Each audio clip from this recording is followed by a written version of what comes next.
Hello everyone, it's GigaBeef here, and today I'm going to be showing you how to prepare for Streets of Tarkov and the upcoming wipe. This is going to be a special one. Given what we know so far from BSG, the next update is very likely to be the fabled patch 0.13, which is the one containing the first iteration of Streets of Tarkov. While this hasn't been confirmed 100%, Nikita said on Pestely's Q&A as recently as mid-November that the first iteration of Streets will still be coming out this year, which would be extremely bold if it wasn't going to happen with at least a decent amount of certainty.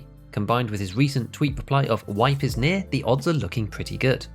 But before we continue, today's video is sponsored by the Ridge wallet, a really robust solution to both card and key carrying. Prior to switching to Ridge, I used to use this wallet, which is okay I guess, but I also used to carry around this massive set of keys. The Ridge wallet on the other hand holds up to 12 cards in a really satisfyingly secure way, as well as cash on the clip here. It comes in a ton of cool designs and it blocks unsolicited RFID reading as well as an additional bonus. Honestly, one of the best things about it is just the build quality. It's so light, but it's so much more durable than a regular wallet, and also it's literally the size of a card, so it fits into a front pocket really easily. Same goes for the key case. This holds 2 to 6 keys, and my car key goes on a little ring at the back. After reviewing my massive wad of keys, I need precisely, 2 of them, so I feel a bit silly lugging around literally 13 keys and 4 tags for years. The Ridge team are so confident that you'll be converted that they have a 45-day test drive period, after which you can get your money back if you don't love it and a lifetime warranty if you do. What's more, you can get the best offer right now at ridge.com/gigaridge to save up to 40% off through December the 22nd. So that's ridge.com/gigaridge to join the 50,000 strong 5-star rated proud owners of the Ridge wallet. So, based on the recent 6 monthly wipe cycles, where we are in the current patch and the fact that Streets will be the biggest addition to the game in, well, maybe ever, it would be hard to imagine a Streets patch without a wipe. The implications of this for an early wipe strategy are honestly a bit difficult to know at the moment, and this upcoming patch is probably the most uncertain of any of the wipes that I've looked at in the past. Normally, I recommend staying away from new maps if you want to maximize your progression, because new locations often don't come with that many, if any, early game quests. Naturally, you need to quest on the standard maps to get your traders leveled, which is what matters most for accessing good weapons, armor, and ammunition, and keeping up with the patch's progression. However, Streets itself is so much more intrinsic to things like the eventual storyline, we could see some quests rebalance around it specifically. Exactly how though, we'll have to wait and see. The best thing to do at this stage is to broadly familiarise yourself with Streets of Tarkov as we know it so far. Nice Guy has continued to work on cross-referencing teaser screenshots with each other, and I'll link one of his most recent videos on it below, but one of my favourite resources for this currently is from Rima. If you don't know who they are, this reserve map on the wiki is theirs.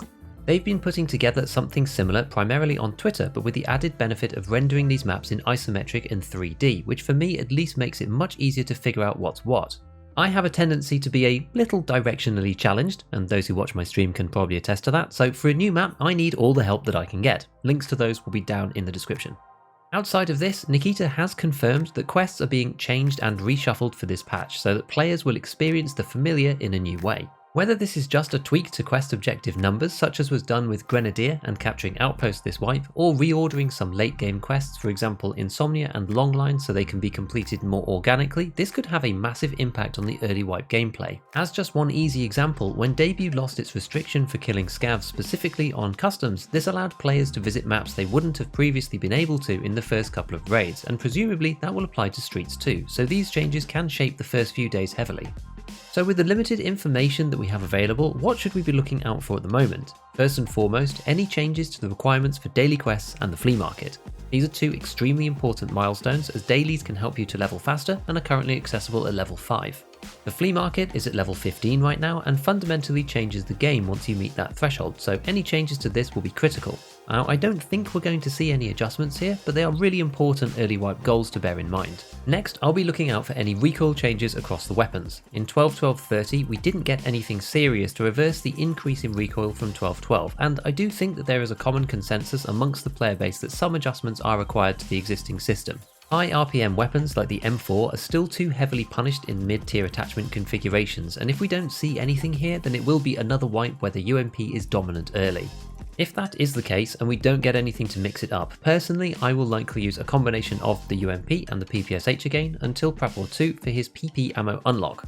Here the 74 variants of the AK will work well until you can unlock M856A1 along Peacekeeper's questline and use the SCAR, MDR or AK101 through the mid-game. If you're more of a semi-auto player, 7.62 PS will perform really well for quite some time, and initially the VPO 136, which is my preference due to lower recoil, or the SKS are both fine choices.